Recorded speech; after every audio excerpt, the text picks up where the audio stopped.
What's up, guys? Scott here, back again with another episode of our Bloodborne commentary. Um, First off, well, let's grab this. This is how you summon people to join your world. It should be available once you kill the cleric beast. And you also get the silencing bell, which stops your search. And there's another item up here. This is from the most recent patch, the old hunter bell. It allows you to summon a couple guys to help you fight some bosses. But I wanted to start this episode off by first off thanking you guys. I don't have the right stats for this. Whoops. I was expecting maybe 2, 3, 4, 5 views, but I ended up with 12, which I know is not a huge number in YouTube terms, but for me it actually is. So I just wanted to start by saying thanks for everyone watching. We are going to, in this episode, I'm gonna guess this episode will take roughly 20 to 30 minutes. We're gonna tie up some loose ends that we could do in Yharnam, and we are going to fight the next boss. I feel like the bosses in the earlier game are harder because you don't have as much life or strong weapons to kind of deal with them as easily. But in between episodes, I leveled up. I bought the Kirk Hammer, which you probably saw me try to equip, but I didn't have enough. Don't have enough dexterity to actually use it. So we'll probably put 1 point into dex when we get a moment. And I'm already distracted. I went the wrong way. Already lost focus. Come on, Scott. Alright, so I'm going to teach you how to deal with these two guys down here. What I like to do is try to get one of their attention. This is what like the pebbles are good for. But we'll just wait for this other guy to... This is the worst case scenario. Alright, well, here's one strategy. You can just kind of get up close and do our favorite spin to win.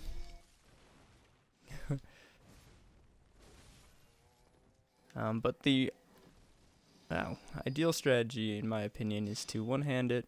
Second, they like lift their hands, do a shot with your gun, then just go forward. You can do a visceral attack really easily. Then as they're standing up, just finish them off.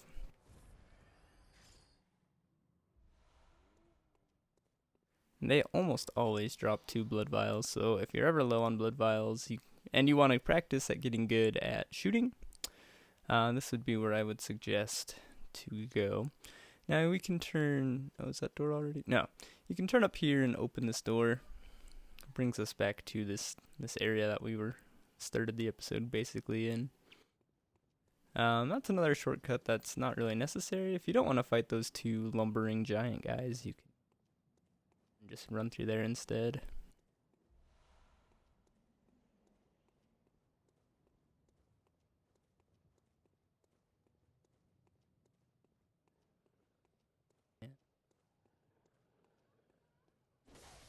Hold on, I gotta kill all these dogs first. Yeah, if you don't kill these dogs fast enough, they will jump out of their little containers. So it is worth killing them all.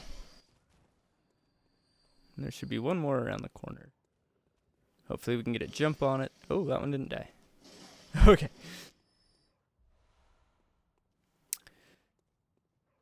Alright, so let's just continue making our way. Here's another door. They put this dog here, I think, to show you that someone's here.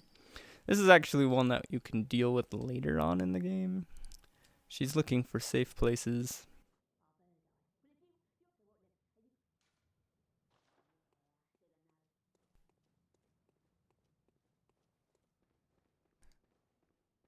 Kind of hidden, I guess. But if you can break all these barrels, you'll see there's a door here. Going to fall into. There's a hidden path, and this is where Eileen the Crow is. And she's pretty cool, actually. Her quest line results into a really hard boss fight. Well, not boss, it's a... I guess you'd say it's a mini boss. But you can talk to her to learn some emotes and get some items and all that. I think we've exhausted all of her options here. So, let's carry on. Now you'll notice there's quite a few like hanging bodies. You can hit them and they'll drop down and you can pick up their items when we go down there later. So for now, we're just going to clean up all the items up here and then we'll make our way down. And be careful when you're knocking those off. I've attacked and fallen off many times. And you'll also notice the way we got in here was through this door, so there's no easy way to get down. Let's see if the enemy is there. I'm not seeing him. Last time I did this, I fell right onto an enemy and he got the jump on me. Okay. I'm gonna slowly sneak up on this guy.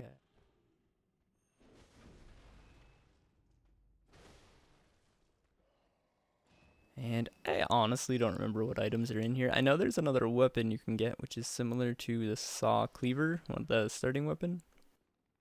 Instead of a cleaver, it's more of like a, whoa! Whoa! Did you see that bullet like whiz right by my head? That's a testament to how good these hitboxes are in this game. Oh, anyways. It's the saw spear, I think? I'm not a huge fan of it, but I haven't really given it a fair shake.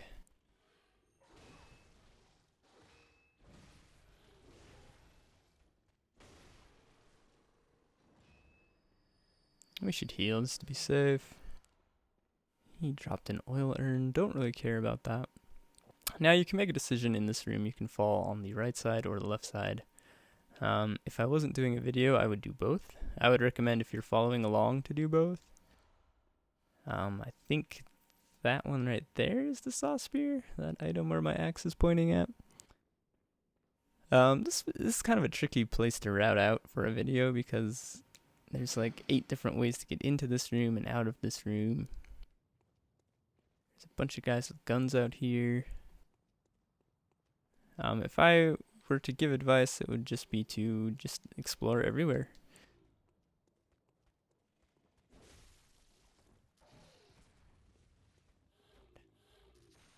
I thought he was gonna shoot me off the floor there. Oh, there goes that guy.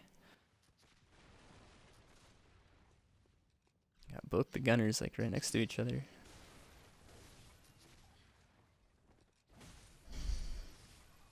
Gunners are really a problem. You can usually figure out their patterns. They have a pretty distinct reload and shot time. So these are the sewers, which let's clear out these birds first. Birds are always annoying just because that loud sound they make when they attack. I didn't space that properly. We'll do a jump attack. We're going to go down to the sewers, but as you can see on this pillar, there's a hidden item. So if you line up your camera and just walk, you can get a Bloodstone Shard. Those are used for leveling up your weapons. And there's this ladder right here. This is an important ladder. This is going to bring us to, I believe it's Viola's daughter is her name. And she has a relation with the next boss that we're going to fight. And she also gives us an item, which makes this boss a little bit easier to kill. I didn't know about this for a couple playthroughs, but it does help if you can find the time to actually use the item. So the boss is pretty in your face. He's really aggressive.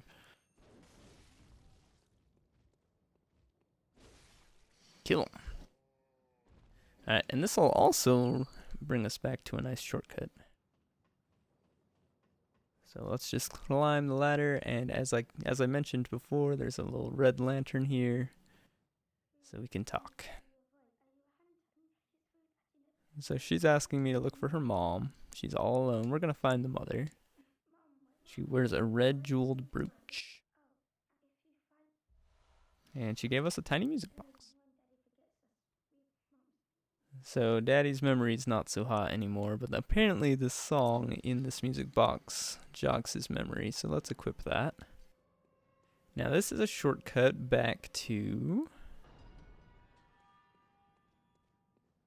here, where we fought the dogs and then the 2 big dogs with the shortcut I showed you. We don't need to use that right now. We're gonna go back the way we came, back to the sewers. I think you can also talk to these people here, but they literally do nothing. They just kind of heckle you. Oh, look.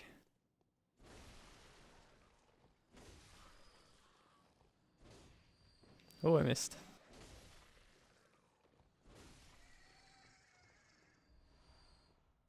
Madman's Knowledge. What that does is adds 1 insight to your little insight meter on the top.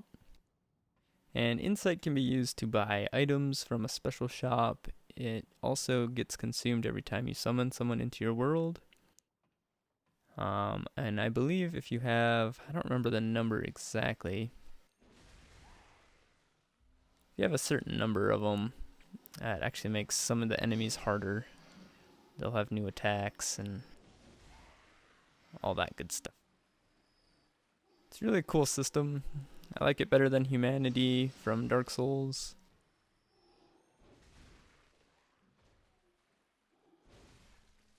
And we're just getting some souls out of these guys. You don't have to fight them. They're pretty slow. Oops. But if you need some easy souls, this is the way to do it. And they drop bullets, I think. Oh, blood vials. That's not bad at all. Problem with them is you're never really sure if they're dead because they already look like they're dead.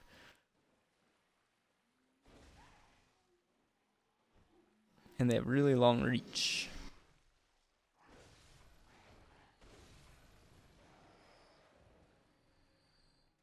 And there's also some birds above me. That one already fell, but there's one more. There he goes. A lot of times in these Souls games, they'll do little traps like that where monsters will be above you and they'll fall on you, and it's never a good look. Alright, so we're just gonna skip all these guys. There might actually be some items, I don't remember. Oh, there is. I would say there's nothing super important down here, but if you want to explore, feel free. Now, I'm going to climb this. Actually, no. I'll show you that later. There's a giant boar back here. I like to sprint straight towards it, hug its body, and then just do a charge attack on its butt. That will put it into the visceral attack state, and you can... Yeah. You can do that to it. Saw Hunter's Badge, Blood Vials, and Cold Blood Dew. I'll put the Hunter's Badge info on one of my little bubble pop-ups. Here is a second ladder. Actually, let me two-hand my weapon before we go up. So when we get to the top here, there's normally, let's see if I can show you. Normally you'd be on this bridge right here that's behind me. You'd be all the way down there. And there's a giant fireball that this enemy lights. And it would hit us and hurt us. But if we come this way, a lot of the times that happens, which does like 90% of this guy's life, like 99%. So we don't have to deal with him as much. And we're going to open up one more shortcut and then we'll be at the boss. So maybe this episode will be shorter than I thought. Somehow, this guy didn't get hit by the fireball.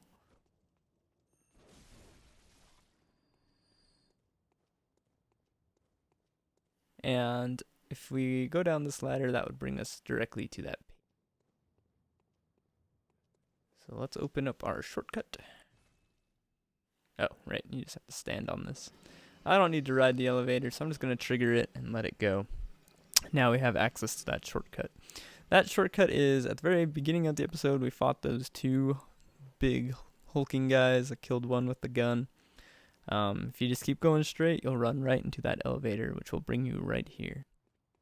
I might make a Blood Vials farming video, and that shortcut is very necessary for that. Now there's two of these werewolfy dudes over here.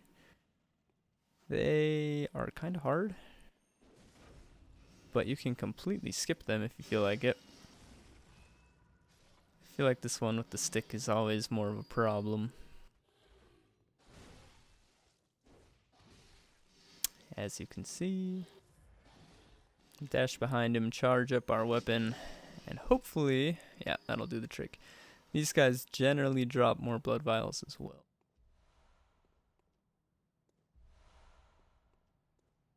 Okay, so we're going to equip the tiny music box, And we have made it to the second boss. This is Father Gascoigne. He is kind of tricky. I feel like he also sounds like Adam Sandler. I think I'm the only person in the world that feels that way, but he is in this room. The problem with this place is there's just so much stuff. When you want to like dodge, you'll dodge into all these walls and stuff. It's a problem.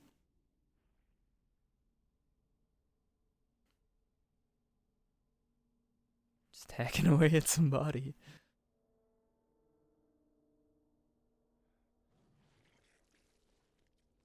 Eh.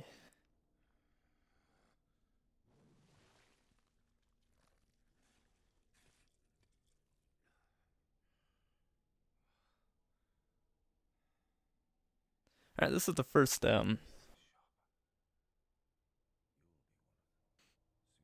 you have to beat him to carry on with the story and to do any progress.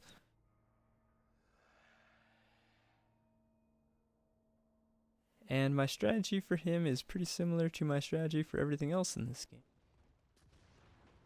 Which is...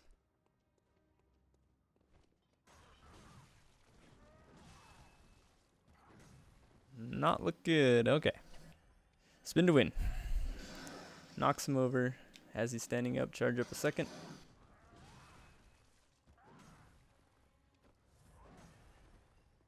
Take a moment to get all our life back.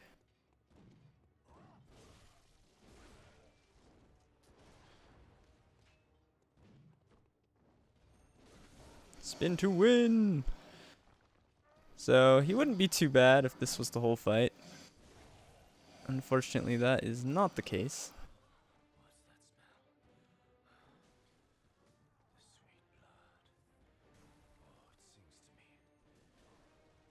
Whenever you build enough space like that, feel free to just spin away.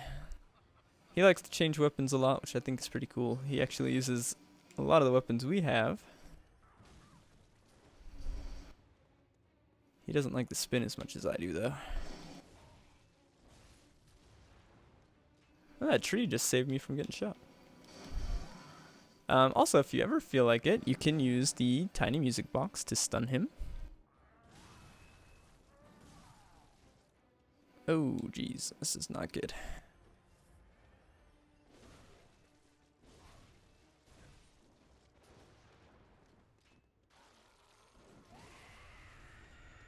Alright, this is when the boss gets hard. Really hard.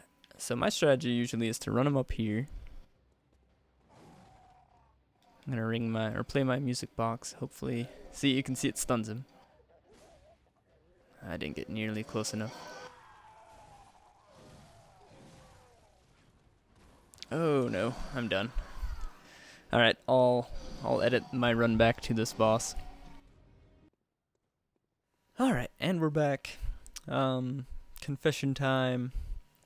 The boss has just been destroying me over and over and over again, so I actually took a moment to level up 2 more times in my vitality, and I leveled up my axe to +1. I don't know if that'll make a huge difference, but it's something. So here we go again. I've kind of discovered that going the visceral attack route has kind of been the better option for me.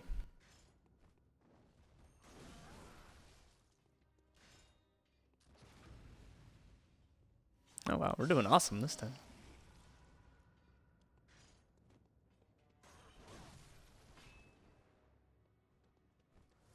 So let's hope, whoops, that this is the run.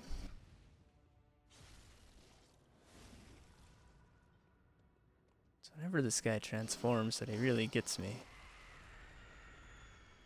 Alright, so my strategy for when he transforms, I don't know, is to run up here. So we'll get those back. Oh no. But yeah, he's been killing me in like 2 hits, so I decided to try to get some more life.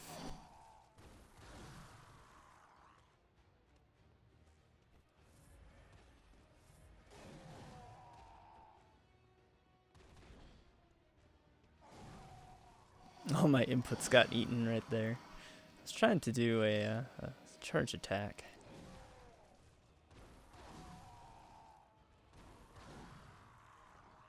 I have no idea what's going on. Ah! Okay.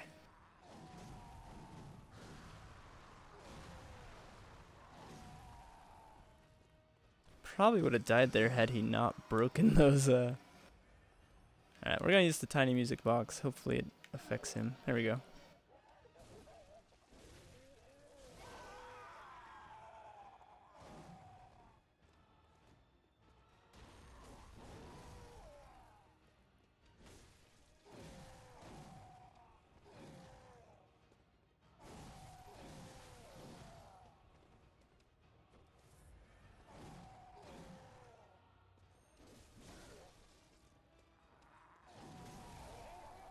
Okay.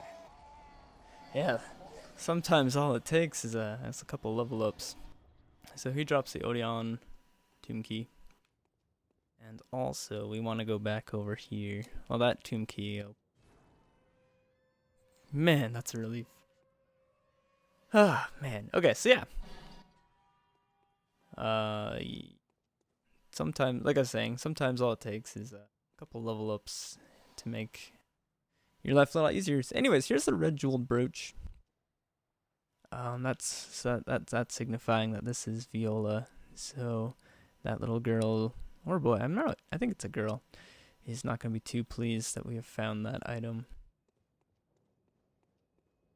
So let's light this. And we'll be ending the episode here shortly. Just need to go up here. And we are going to open up the next area of the game, which is the Cathedral Ward. I don't think there's any items in here. And we just need to climb the ladder. And if you remember earlier in the episode, we talked to an old woman who was looking for shelter. This area is actually a place that we can send her. There's two options that are considered safe places. We also unlocked the Blood Gem Workshop tool right there, which we will go into more detail into later.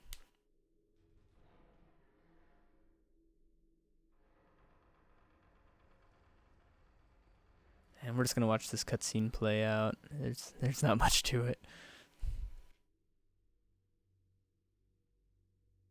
So yeah, this is the Cathedral Ward. This is the place where the game kind of first opens up. You have more options. You can go to different areas.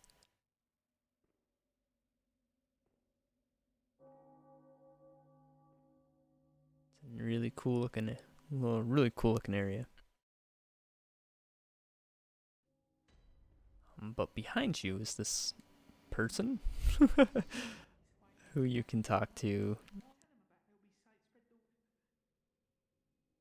I don't think this person ever gives you. Anyways, I'm gonna go back to the Hunter's Dream and end this episode right now. I'm gonna do some leveling up, and I'll see you on the next one. Again, thank you so much for watching. See you later.